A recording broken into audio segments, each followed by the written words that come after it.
Saya mengalir, tadinya memang targetkan untuk produksi. Di awal saya belum tahu harus dipasarkan kemana. Tapi saya yakin ya, ketika kita berproduksi, pasar akan ada. Kalau enggak, kita ciptakan. Kalau perlu, saya buat toko anggur.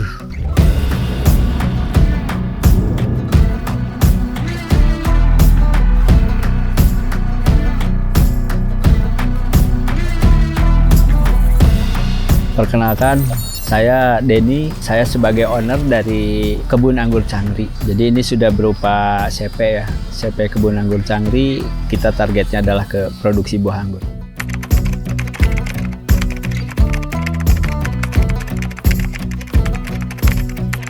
Sebenarnya tekad sendiri dulu tahun 2017. Itu saya main ke Timur Tengah. Di sana tumbuh anggur bagus. Loh, di Indonesia ini kan terkenalnya negara agraris, negara pertanian. Kenapa tidak ada yang nanam anggur gitu ya di sini? Terus saya juga lihat, karena saya sering makan anggur, saya sering beli anggur baik di supermarket atau di pasar. Selalu logonya itu luar negeri. Kalau nggak Cina, Peru, Australia, kadang-kadang Amerika ada ya, RG. Dari situ kenapa ya nggak ada yang nanam anggur? Apakah memang nggak bisa atau apa? Nah, dari situ mulai pencarian. Pencarian apakah anggur bisa di kita beberapa tahun kemudian gitu ya. Nah 2019 mulai saya waktu itu beli tanah di sini 2019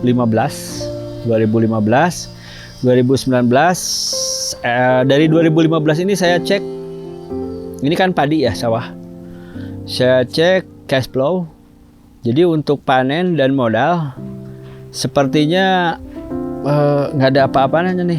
Padahal invest untuk beli tanah aja kan lumayan tinggi. Nah ketika itu hanya nanam padi dengan luasan segini, ini kayaknya kurang nih, ada yang kurang. Kita ngemodal sekitar 11 jutaan per tahun, kita dapatnya 12 juta. Jadi nggak ada nilai tambahnya nih, nilai tambahnya jelek lah si tanah ini. Nah, saya mau udah mencoba, ini akan saya rubah nih jadi sesuatu, bukan hanya sawah padi gitu ya. Saya uji cobakan dulu jambu, duren, terus saya kepikiran nanam anggur nih. Tahun 2020 baru saya coba berani anggur di sini. Waktu itu 2020 kita coba, bisa tumbuh, bisa berbuah. Nah setelah itu yakin baru saya ganti semuanya, perlahan. Jadi tidak sekaligus, perlahan. Nah di atas kertas untuk anggur ini satu udah kelasnya berbeda. Anggur ini kan buah yang eksotis.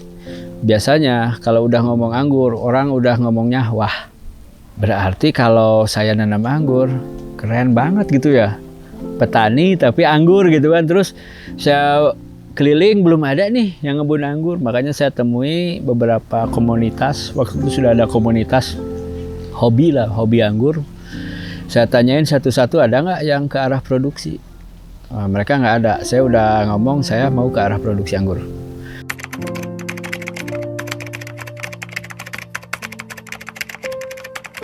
Jadi modal awal itu dulu saya beli 200 pohon, kalau nggak salah 200 pohon. Ya sekitar 20 jutaan ya untuk bibit. Nah terus untuk ini kan ada naungan. Naungan ini saya modalnya perlahan. Jadi sistemnya tidak langsung. Jadi seluas ini, itu kalau langsung, terlalu berat ya, terlalu berat. Nah caranya memang saya ada misalkan ada uang nih 2-3 juta beliin baja ringan, kerjain oleh tukang saya sendiri gitu kan. Baru nanti ada plastik, kan plastik satu roll cuma 2 jutaan, 2 juta. Oh sudah dapat beberapa bidang. Akhirnya seperti itu, nanti ada hasil dari penjualan bibit atau penjualan buah, kembangin lagi.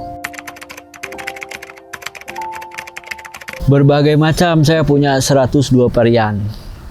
Nah, jadi berbagai macam yang saya nggak tahu menau itu bagaimana nanti buahnya, bagaimana sistem pembuahannya, bagaimana produksinya, nggak tahu.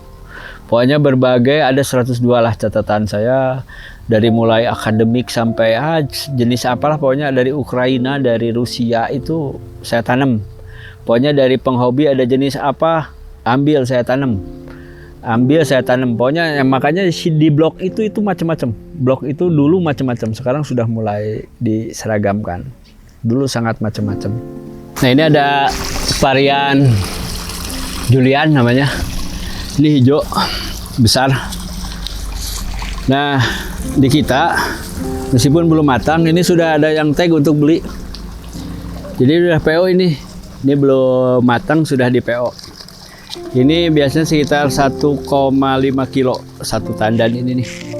Bentuk anggurnya kayak kapsul lonjong dengan tipe tandan yang conical gini tipenya. Ya biasanya ini bersayap ini. Dan dia sangat manis kalau warna matangnya hijau. Ini varian eksotis namanya Halloween. Unik sekali. Nah, tandannya ya salah satunya ini. Setiap tandan biasanya hanya sekitar 200 sampai 400 gram. Nah, ini varian yang lainnya nih. Ini namanya varian Taladun kalau yang ini. Dia keunggulannya adalah di tekstur. Jadi teksturnya ini sangat renyah ya, kayak kerupuk kalau ngomong. Ini belum terlalu matang. Ini masih ada asam-asamnya. Tapi ini kalau matang full, ini manis dan kriuk. Ini varian Taladun. Nah, varian lainnya kita punya. Ini belum rilis sebenarnya. Ini varian baru saya. Ini belum rilis. Ini baru dikodekan saja sebagai CNG 15. Ini CNG 15. Nantilah ini mah reviewnya, yang lain-lainnya ini varian yang akan dikembangkan agak besar-besaran di Cangri nih. Karena keunggulannya ini anggur aromatik. Nah, ini sebenarnya varian rebutan, makanya varian sangat khas di Cangri, varian Dudung namanya. Jadi Dudung ini nih. Dia punya keunggulannya itu rasanya yang wah lah, dan teksturnya nanti boleh dicobain, kameramennya boleh. Nah, kalau ini tadi varian Gospi ya, ini Gospi sisa-sisa nih. Ini varian ini juga khas di kita, ini sangat berotot, kulitnya juga sangat terang. Yang ini mengkilatnya berbeda kan ya. Ini langsung, ini varian namanya Duboski Red. Dari para penghobi dulu, jadi kan sudah banyak penghobi tuh. Yang penghobi misalnya saya beli satu dulu itu bibit sekitar 700-an juga ada. 1,5 juta juga ada satu pohon kecil dulu.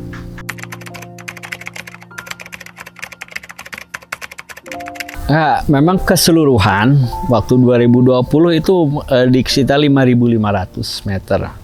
5.500 saya uji cobakan dulu sekitar 300 meter, itu GH pertama saya 300 meter. Dengan 30 varian, waktu itu 30 varian, terus dicoba lagi, nambah lagi 400 meter ini untuk tadi sampai 102 varian. Nah, setelah itu kesininya sudah beda lagi, sudah blok-blok. Jadi blok 1, blok 2, blok 3-nya sudah berbeda. Misalkan tema yang ini yang merah, tema yang itu hijau, nanti tema yang itu hitam, tema yang itu ada yang lonjong gitu, nanti beda-beda tema seperti itu.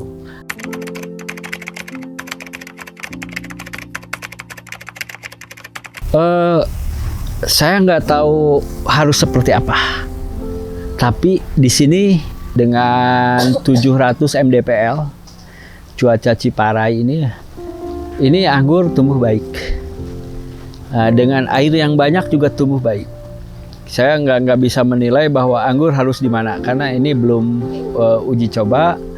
Tapi di rumah saya pun, misalkan di daerah Cimahi itu sekitar 750 sampai 800 mdpl juga di sana tumbuh baik juga berbuah. Nah, di sini pun karena memang adanya di sini, ini juga baik. Tapi range-nya kan baru antara 700 sampai 800 mdpl, saya belum mengetahui. Yang jelas ada persyaratan memang anggur. Dia harus kena matahari. Jadi matahari itu harus full. Ya, kayak ini full mataharinya.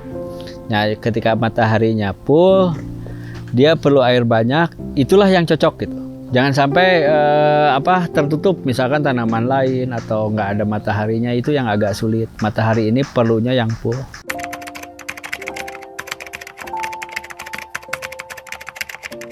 Banyak masalah, banyak. Teknik kita belum tahu ya. Teknik membuahkan anggur, dalam artian anggur ini ternyata berbuah perlu teknik. Yang selanjutnya menghadapi musim hujan, serangan jamur, penyakit. Terus selanjutnya ada hama juga, kayak belalang kayak gitu ya, daun bolong-bolong, ulat, kutu putih gitu ya, sebagainya. Hama.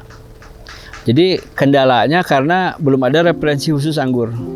Terus yang selanjutnya pupuk. Waktu itu pupuk masih dan ternyata semakin kesini si pupuk itu semakin mahal. Pupuk kimia itu akhirnya kita ganti juga sih. Kendalanya itu di awal-awal. Kita kreatif aja. Saya coba beberapa formula. Akhirnya kita untuk hama juga sudah mulai bisa dikendalikan. Meskipun belum total, tetaplah ada hama. Penyakit juga sudah mulai ada solusi ya. Di awal kimia, sekarang sudah mulai organik full. Terus pupuk juga alhamdulillah sudah dapat yang cocok. Malah kita produksi, malah kita jual juga. Ada versi jualnya lagi. Enggak, kalau izin usaha perkebunan ini kalau masih di bawah 2 hektar, izin usaha perkebunan masyarakat sih boleh. Tapi saya akan menghadapi, istilahnya kita akan berniat sudah menjadi perusahaan besar, kita daftarkan sebagai badan usaha berbentuk CP.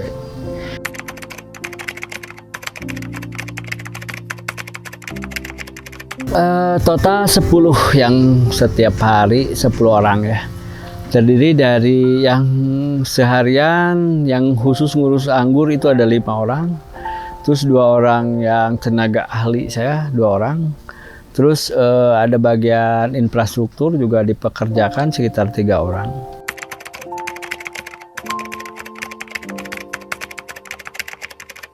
Saya mengalir, tadinya memang targetkan untuk produksi. Tapi ternyata anggur ini sangat menarik minat masyarakat ya. Mereka ketika dengar di sini ada kebun anggur, langsung mereka datang ingin foto-foto sekaligus beli. Kalau ada buahnya beli buahnya, kalau sekalian bibit biasanya mereka juga beli. Jadi memang targetnya produksi, meskipun di awal saya belum tahu harus dipasarkan kemana.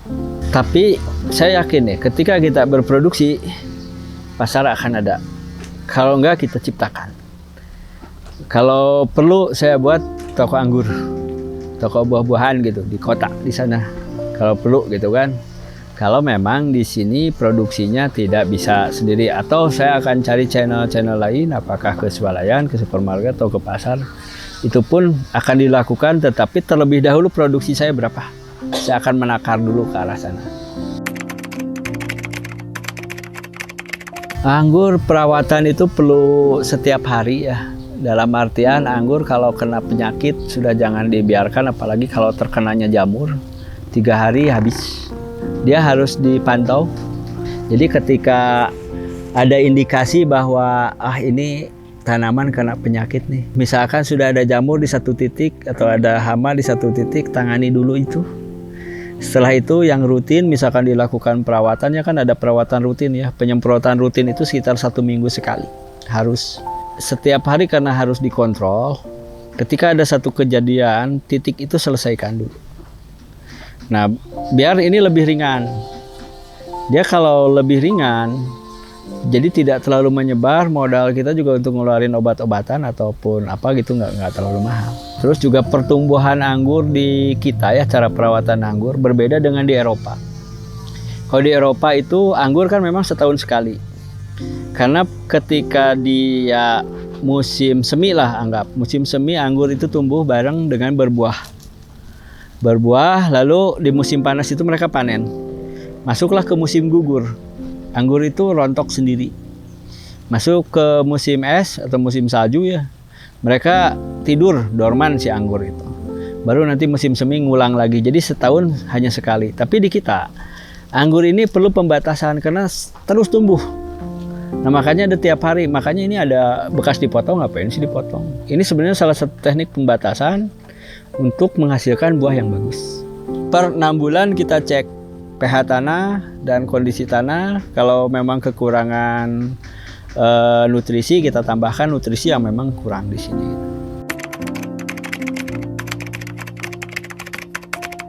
Semuanya udah full organik. Jadi sudah organik, kita pakai organik, itu lebih tenang, tidak ada overdosis.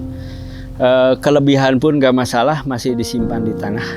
Jadi untuk pupuk kita sudah full, nggak menggunakan pupuk dari pabrikan. Sudah kita produksi sendiri, malah kita jual sendiri. Siklus panen anggur itu ya, setahun itu minimal 2 kali. Yang kalau beberapa varian bisa 3 kali setahun. Jadi begitu dipotong, istilahnya di pruning. Begitu di pruning, anggur itu langsung 2 minggu berikutnya keluar dengan bunga. Dari situ setelah pruning itu 3 bulan, kita sudah bisa panen. Kita berhentikan dulu sebulan. Seluruh pertumbuhan di luar pertumbuhan buah. Berarti sebulan berikutnya adalah pruning kembali. Dan mengulang lagi gitu terus. Jadi setahun 3 kali. Ciri-cirinya ya produktivitasnya bagus, rasanya enak, bentuknya baik, ukurannya besar, dan perawatannya tidak sulit. Itu ciri-cirinya yang bagus. Saya nggak bisa ngomong bahwa itu keunggulan, yang jelas mah kata yang datang, kata orang-orang, keunggulan di sini besar-besar anggurnya. Jadi selain besar, saya jamin bahwa ini aman, karena saya sudah bawa ke lab, si anggur ini saya cek. Kita pakai pestisida, siapa tahu terserap ada pestisida. Ternyata kadarnya sudah 0 untuk pestisidanya, nilai vitaminnya juga bagus gitu. Kita cek, jadi kita tetap untuk jaga kualitas, kita biasanya ambil sampel untuk diperiksa di lab kadar anggurnya. Jadi salah satu yang kita unggulkan di sini satu organiknya, terus kesehatannya gitu. Jadi makan anggur di sini jangan khawatir, di sini insya Allah sehat lah, karena kita set ini anggur full organik gitu. Marketing saya belum punya tim, kita baru cuap-cuapnya di Facebook aja. Biasanya di grup mana daerah setempat aja kita iklankan pada datang. Di sini saya belum akan menentukan perbedaan harga, kita masih seragamkan di 100.000 per kilo. Ke depan, ketika semua sudah produksi itu ada perbedaan. Jadi ada yang lebih tinggi dari 100.000, ada yang mungkin di bawah 100.000.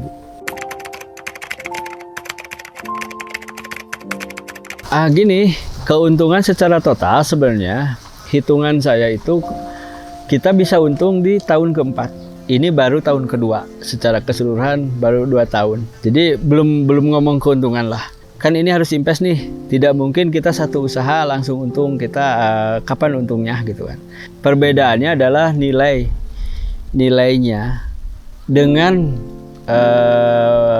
jenis lain. Misalkan dulu padi di sini bruto per tahunnya 12 juta, kita bisa 2M. Saya perkirakan modal tahunan itu sekitar 1M, jadi masih ada keuntungan sekitar 1M per tahun.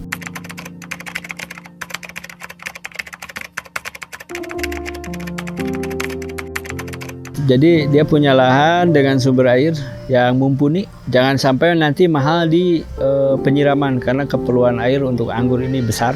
Meskipun ini terlihat kering, dia keperluannya tetap besar. Dia harus punya karyawan harian, ya sudah cukup menyediakan modal untuk sekitar 3 tahun.